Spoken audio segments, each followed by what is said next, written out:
atong nalampasan na mga gabi-gabi, no? Gabi-gabi na pag-attender kay tatay sa kanyang pagkahimlay dito bilang patay at matapos na mailibing doon po sa sementeryo at kagabi ngayong huling lamay, huling gabi ng pagdarasal para kay tatay. Tayo ay parang katulad ng mga Israelita, no? Na mga naglalakbay, na habang sila ay naglalakbay mula sa Ehipto patungong promised land, patungong lupang pangako, nalalagasan din sila. Unti-unti may namamatay sa pamilya nila, sa mga pamilya nila. Pero kailangan nilang lampasan ang mga iyon. At kahit si Moises na leader nila, noong sila ay umalis sa Ehipto, hindi nakarating sa promised land, namatay din ang pinaka-leader nila. Pero kahit namatay na ang pinaka-leader nila, kailangan pa rin magpatuloy ng bayang Israel hanggang makarating sa promised land. Kita siguro bilang pamilya, voluntar lamang na napatay din atong pinaka-leader. Ang ating tatay napatay din, ang ating lulo napatay din. Pero hindi ibig sabihin ito, nahihinto na tayo sa paglalakbay. Kailangan pa rin nating tumuloy ng paglakad, ng paglalakbay, hanggang hopefully makarating sa promised land. Si nanay, tanamaman din natin madre di pamilya, tanaron datong padre di pamilya by this time. Tana, masikununtang anang lawas na di maruya, pero tungod talaga na apektuhan ang pagkapatay ni tatay. Psychologically, talagang mabugat ang pagkapatay ni tatay para kanana kasi sa psychological na aspeto ni nanay, siyempre asawa na si tatay. Physically, napektuhan talaga si nanay. Bakit? Talagang sa sobrang puyat, no? Sobrang puyat, pati sa pagka napektuhan ta na, po, anima nagababa ang immune system ni nanay, agababa anang baskog anang lawas. Pero katulad ng bayang Israel, hindi hihinto. Kailangang magpatuloy ng paglalakbay. Animan, kailangan tang ipa-check up si nanay. Kasi kita gaasa na si nanay, pagkatapos magpa-check up, malaman natin kung anong mga sakit niya, magpapatuloy siya ng paglalakbay. Kung papaanong katulad din ng ibang mga namatayan, ng mga byuda, ngayon malalakas po sila.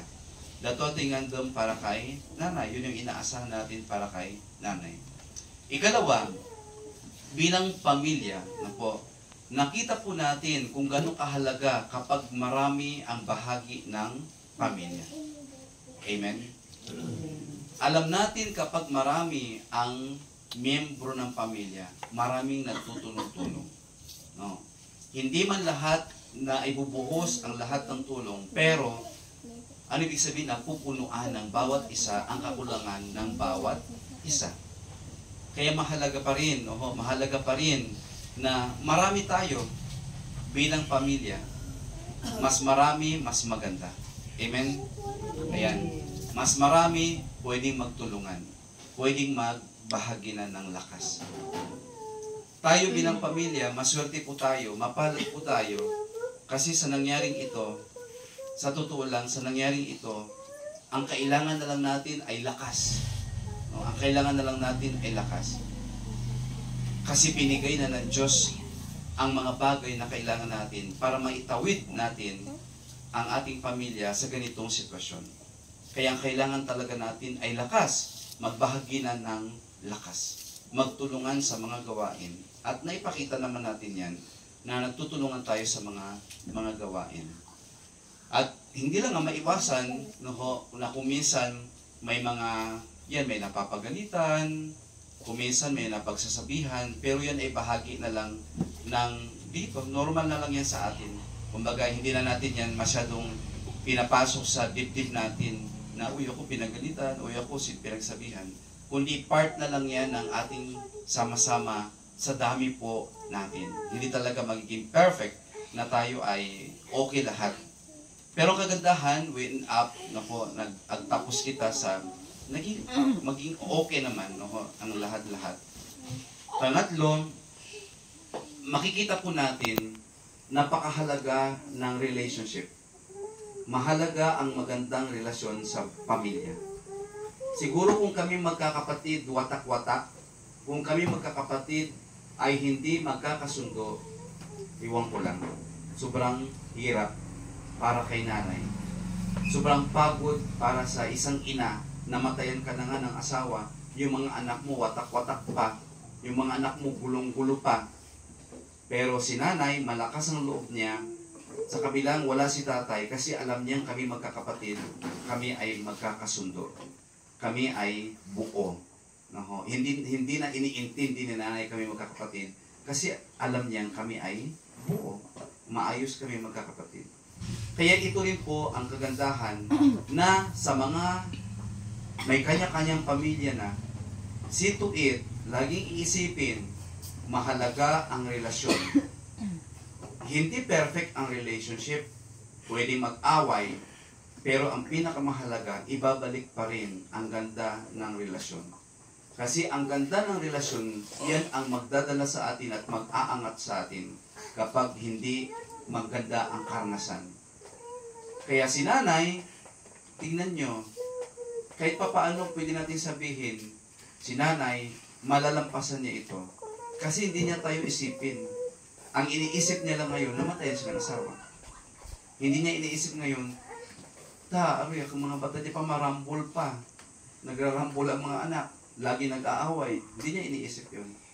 Big sabihin, salamat da sa mga buktitinay, sa aking mga buktitinay, kanda Manang Elsie, Manong Roy, Manong Jewel, Manang Lilian, kay JR, nakita bilang magbuktitinay, okay. Pati itong mga asawa, okay. Malikon ating mga bayaw, at least ating mga bayaw, nakuntara nga mga mayadang mga klase tao. Dahil magaganda ang mga ugali rin, nagiging okay ang lahat. Nako. Kaya sa mga apo, see to it na ang mga pamilya po ninyo, aayusin po ninyo. Aayusin ninyo. Dahil importante ang pag-aayos ng pamilya. At yan ang pinakita ni lolo nyo at ni lola sa amin.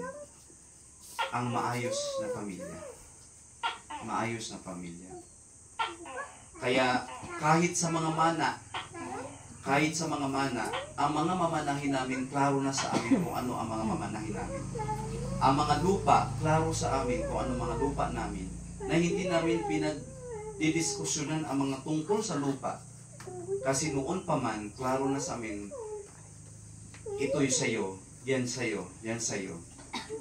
Yan ang bilib ako kay tatay, na si tatay ay buhay pa siya, bata pa siya, pero ang kanyang mga lupa, ang kanilang lupa ni nanay, hindi na nila pinagkait, bagkus buhay pa sila, hinati-hati na sa amin.